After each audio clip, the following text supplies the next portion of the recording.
Salut les confinés!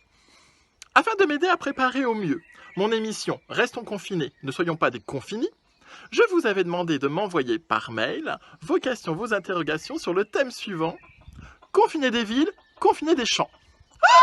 Mais qu'est-ce qui vous a pris? Mais c'est quoi ce bordel? Enfin, mais pourquoi autant de haine? Oh, mon Dieu, mais c'est quoi cette horreur? J'ai reçu des mails à n'en plus finir, comme quoi le sort des confinés de la ruralité était bien plus intéressant et beaucoup plus agréable que le sort des confinés de l'urbanité. Mais enfin, mais restons calmes, soyons polis. Mais c'est quoi cette histoire? Qu'à cela ne tienne, pour vivre à fond mon expérience, j'ai décidé de troquer mon pavillon de 80 mètres carrés, tout confort.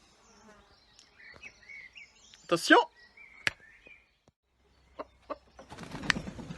Contre ce 12 mètres carrés, en pleine campagne, sans confort. C'est-à-dire sans eau, sans électricité, et avec de la terre battue au sol, voire même de la paille. Pour ce faire, j'ai choisi une chèvrerie. Entendez par chèvrerie l'abri des chèvres. D'ailleurs, vous les entendez déjà qui m'appellent. En fait, je crois qu'elles me demandent de mettre un masque. Je vous entends déjà me demander, mais comment mange-t-on dans la campagne la plus profonde lorsque nous n'avons aucun confort? Eh bien, c'est simple. Il suffit d'aller chercher, de regarder sous un brin d'herbe, de regarder... Oh, attention par contre, à ne pas marcher sur la nourriture. La campagne regorge de petites baies, comme ces petits fruits que l'on peut trouver par terre, ainsi, voilà.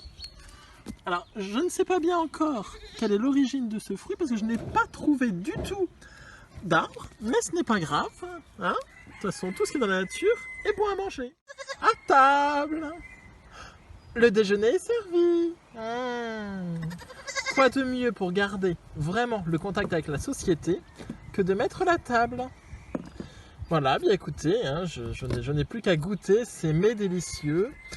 Comme on le dit, tout ce qui est petit est mignon, donc de toute façon, ça ne peut être que bon.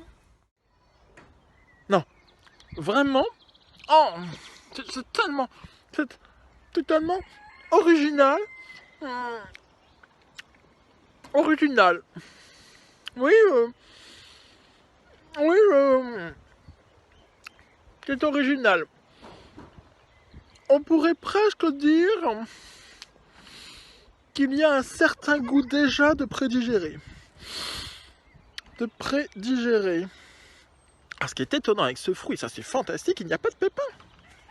Peut-être un fruit qui est stérile, je ne sais pas, qui ne se reproduit pas en tout cas. Alors, le seul problème, c'est que dans la bouche, ça fait un amas. Oh, ça fait un bloc. Très dur à avaler quand même. Hein, c'est très dur à avaler quand même. Mais qu'est-ce que je vous dis? Je m'habituerai.